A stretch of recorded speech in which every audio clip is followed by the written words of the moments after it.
What's going on, y'all? Welcome back to Going for Two. I am Q1 Humphreys. It is day 16. Day 16 of Going for 25 Days of Christmas. We've been doing so well over the last 2 weeks. We're almost halfway there. But today we're talking about Cooper Flagg and his play as of late. Cooper Flagg been balling.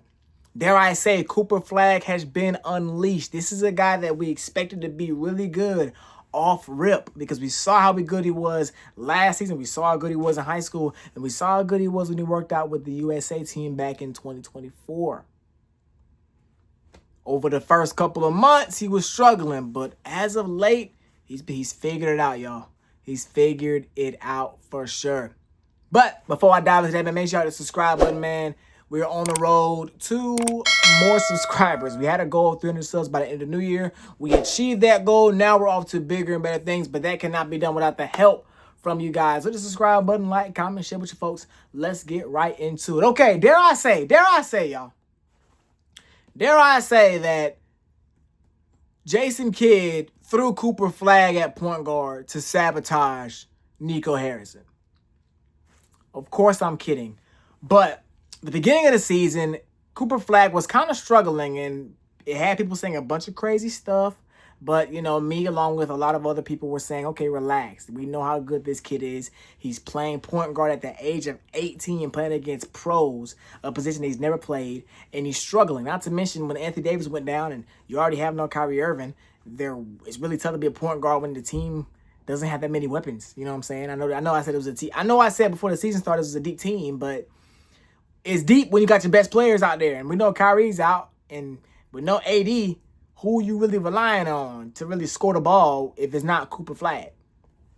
But over the last 7 games, y'all, Cooper Flagg, I got the stats right here. Cooper Flagg is averaging 25.7 points, 5.9 rebounds, 3.6 assists, shooting 54.5% from the field. That's really good. And last night, we saw Cooper Flagg's best game of his career as he scored 42 points, had 7 rebounds and 6 assists in an overtime loss to the Utah Jazz. And I think this game was not only big because it was the first 40 ball of his career. He's the youngest guy to ever score 40 points in the NBA. But he was also matched up against another highly touted rookie in Ace Bailey. And he absolutely dominated that matchup. But Cooper Flagg didn't just dominate Ace. He dominated the Utah Jazz as a whole. He had 24 points at the half. He was really on one. I think Cooper Flagg is best when he gets to play off the ball and he gets to make decisions off the catch. He gets to get downhill. I mean, I believe he's a guy you're comfortable with having the ball in his hands. You're comfortable with him being a play initiator, but he's not a point guard. Maybe he can develop into that as time goes, but right now at the age 18, that's not who he is. That's not how you optimize how good this guy can be right now. And Jason Kidd, over the last couple of weeks, he's been implementing these point guards. Whether it's been Brandon Williams, whether it's been, D'Angelo Russell to an extent, whether it's been Ryan Nembhard. They've been implementing these point guards and allowing Cooper Flagg to play off the ball more as that wing, as that swing man that he's been his whole life. And we've seen Cooper Flagg really just excel in that role. And last night was the pinnacle of what he is. You know what I'm saying? I think right now the rookie of the year race is definitely between the two Dookies, between Cooper Flagg and Con Knipple. Con Knipple was having crazy numbers. I don't have his stats on hand because it's not a Cooper Flagg video. It's not a Con Knipple video. I'm sorry, but he's balling. But the way Cooper Flagg's been playing, Cooper Flagg is making up a lot of ground on that Rookie of the Year award. I tell you this: if he keeps it up, he's gonna win it. For sure. I think Cooper Flagg has the exposure and he has the narrative behind him to win Rookie of the Year.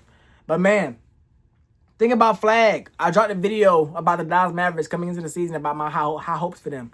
Those high hopes are gone because they're probably going to move AD sooner rather than later. And they're going to go full rebuild. But my thing was Cooper Flagg don't got to be a superstar. And the way the season has developed and progressed, he has to be a superstar for them to win games. But I will say, over the last couple of games, the last couple of weeks, ever since really AD came back, this team hasn't been bad. They got big wins. They got good wins. They beat the Nuggets a couple weeks ago. I want to say they beat the Rockets as well, maybe, unless I'm tripping. But I think what you're seeing now is good. Okay, bet now the Mavericks have a future And we know they did because they got Cooper Flagg. But the beginning of the season, people were like, oh, okay, this guy is a pumpkin. But, of course, Cooper Flagg, we knew he wasn't going to be as bad as he was playing at the beginning of the season. He was in a bad role. So I want to talk about the Mavericks. And I talked about Cooper Flagg, but I want to talk about the Mavericks and what's next, man. They're looking like they're about to trade Anthony Davis. Kyrie Irving is set to come back maybe January or something like that. But I think the Mavericks got to go all in on simply just... They got to go all in on simply just the future. I'm not saying tank because I think this team can make the playoffs. And if I believe if Kyrie Irving's healthy and this team gets clicking, they could potentially make some noise in the playoffs. Maybe not win a championship, but potentially make some noise if they keep Anthony Davis, of course. But if not, miss the playoffs and give yourself a shot at another really good guy. Another really good guy in the draft. I think this draft is really good. It has a lot of really good pieces, especially if you can get one of those top 5 picks. You can get a great player. But just, I would say, build this team around Cooper Flagg. This team that they have right now, I don't believe it's built around Cooper Flagg. I believe it's built around Anthony Davis more with the guards and with the wing defense and also with a center to help beside Anthony Davis. But I say let's just blow it up and build around Cooper Flagg because this kid's got it. And this kid is literally going to be one of the best players in the NBA for years to come. You know, I think at the age of 18, he looks really good. Imagine him at 23, 24, 25, 26. You know what I'm saying? When he starts really growing more and more into his grown man self. Because he's real young. He's only 18 years old, y'all. There are 18-year-olds that are still in high school. You know what I'm saying? And this guy's just dropped 40 on an NBA team. You know, so I believe in the Mavericks. I believe in the new GM or the standing-in GM and Michael Finley. I believe that I think he can do better than Nico. You know, I will say this. Nico, don't get me wrong, he made the moves to take them to the finals, but he made the moves to put them where they are now and trading away Luka Doncic.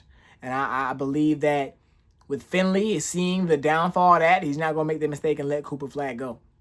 But it's important to see what return they would get for an Anthony Davis trade if they are to move him. But we'll definitely see what happens, man. Cooper Flagg, really excited. I didn't even mention his defense, y'all. His defense is probably better than his offense, way better than his offense. I think the thing about Cooper Flagg is he's a floater. He's a floater on offense. He's a guy that can play off the ball, can play on the ball effectively. And on defense, he's a guy that you want just everywhere on the court. You want him to be a hawk, a pest on the court. You don't necessarily want him as your center, but you don't necessarily are 100% against that. This guy is 6'9". He's super athletic. Of course, he's undersized against the top centers today, but I think he could pass once he gets bigger and stronger over the course of time. But not having a ball in his hand, not being in the paint, not being directly on the ball, he's also really well. I think he's holding guys 36% and 60% from 3-point line, the all-stars that he's defended. And that's really good. That's exactly what we want to see. And we know Cooper Flagg coming into the league, he was a one-of-a-kind player, a guy that can play both ways at a very high rate. And we're seeing that right now from him. Super excited to see what he got next. We got more basketball, a bunch of basketball going on. We got the NBA Cup Finals tonight. I'm going to talk about that probably in my video tomorrow. But that's all I got for y'all. Make sure to like, comment, subscribe, share with y'all folks. Until next time, I'm going for 2. We out of here. Yeah.